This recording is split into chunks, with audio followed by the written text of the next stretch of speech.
Hello coders, welcome to hamistakemastery. இந்த வீடியோவில் வந்து நம்ம Visual Studio Code IDE எப்படி இன்ஸ்டால் பண்ணுறது பார்க்க different operating systemல but we are going to focus on Ubuntu. Okay, so Visual Studio Code வந்து மோஸ்ட்டாக எதுக்கு யூஸ் பண்ணுறாங்க பார்த்தீங்கன்னா ஆப் டெவலப்மெண்ட், வெப் டெவலப்மெண்ட் இந்த மாதிரியான பர்பஸ்க்காக நம்ம வந்து யூஸ் பண்ணுறோம். உங்களோட ப்ரௌசர் வந்து ஓப்பன் பண்ணிவிட்டு அதில் Visual Studio Code IDE download அந்த மாதிரி டவுன்லோட் பண்ணிங்கன்னா ஃபஸ்ட்டு வந்து உங்களுக்கு ஒரு லிங்க் வரும். ஸோ அந்த லிங்க் வந்து கிளிக் பண்ணிங்கன்னா உங்களுக்கு அஃபிஷியல் பேஜ் ரீடைரக்ட் ஆகும். ஸோ அதில் போய்ட்டு நீங்கள் டவுன்லோட் பண்ணிக்கலாம். ஃபஸ்ட்டு வந்து விண்டோஸ்க்கான ஆப்ஷன் இருக்குது. ஸோ நீங்கள் விண்டோஸ் யூஸராக இருந்தால் அதை கிளிக் பண்ணி நீங்கள் வந்து யூஸ் பண்ணிக்கலாம். அப்படி இல்லை நீங்கள் வந்து டிபிஎன் பேஸ்ட் யூஸராக இருந்தீங்கன்னா Ubuntu யூஸராக இருந்தீங்கன்னா நீங்கள் வந்து டிஇபி அப்படின்ற ஃபைல் கிளிக் பண்ணிக்கலாம்.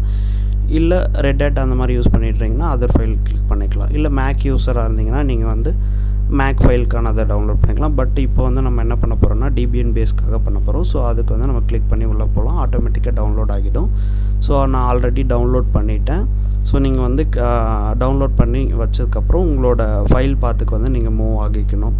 ஸோ ஃபைல் பாத் மூவ் ஆனதுக்கப்புறம் நீங்கள் என்ன பண்ணணும்னு பார்த்தீங்கன்னா sudo அப்படின்ற கமெண்ட் போட்டுட்டு நீங்கள் என்ன பண்ணணும், dpkg அப்படின்ட்டு கொடுத்துட்டு -i கொடுத்துட்டு ஃபைல் நேம் வந்து என்ன இருக்கோ அந்த ஃபைல் நேம் வந்து எக்ஸ்டென்ஷனோட கொடுத்துட்டு நீங்கள் என்டர் கொடுத்தீங்கன்னா உங்களுக்கு வந்து பாஸ்வேர்ட் கேட்கும். ஸோ அந்த பாஸ்வேர்டு வந்து உங்களோட யூசர் பாஸ்வேர்டு வந்து நீங்கள் கொடுத்தீங்கன்னா ஆட்டோமேட்டிக்காக வந்து உங்களுக்கு வந்து இன்ஸ்டால் பண்ணி விட்டுரும். ஸோ உங்களோட சிஸ்டமில் வந்து இன்ஸ்டால் பண்ணி நான் வந்து ஆல்ரெடி இன்ஸ்டால் பண்ணதெல்லாம் எனக்கு வந்து ஆல்ரெடி இன்ஸ்டால் ஆகியிருக்க ஃபைல் எல்லாமே ரீட் பண்ணிகிட்ருக்கு. ஸோ நீங்கள் இன்ஸ்டால் பண்ணி முடிச்சதுக்கப்புறம் நீங்கள் என்ன பண்ணலான்னு பார்த்தீங்கன்னா உங்களோட ஆப்குள்ளே போய்ட்டு Visual Studio Code இன்ஸ்டால் ஆகிருக்கான்னு செக் பண்ணிவிட்டு ஓப்பன் பண்ணிங்கன்னா உங்களுக்கு வந்துடும். இன்டர்ஃபேஸ் இப்படி தான் இருக்கும். நீங்கள் வந்து டெர்மினல் வந்து Visual Studio Code வழியாக கூட ஆக்சஸ் பண்ணிக்கலாம். ஸோ உள்ளே போய்ட்டு ஃபைல்ஸ் எல்லாமே இருக்குது. நீங்கள் என்னென்ன பண்ணணுமோ உங்களுக்கு வந்து சாஃப்ட்வேர் டெவலப் பண்ணது தான் பண்ணிக்கலாம். தேங்க்ஸ் ஃபார் வாட்சிங் hamistakemastery. உங்களுக்கு வீடியோ பிடிச்சிருந்தால் லைக் பண்ணுங்கள். ஏதாச்சும் டவுட்ஸ் இருந்தால் கமெண்ட் பண்ணுங்கள். சேனலை சப்ஸ்கிரைப் பண்ணிவிட்டு அந்த பெல் பட்டனை அழுத்திக்கோங்க. அப்போ தான் நான் டெய்லி போடுற வீடியோஸ் வந்து உங்களுக்கு ஸோ அப்டேட்டடாக இருக்கும். தேங்க்யூ.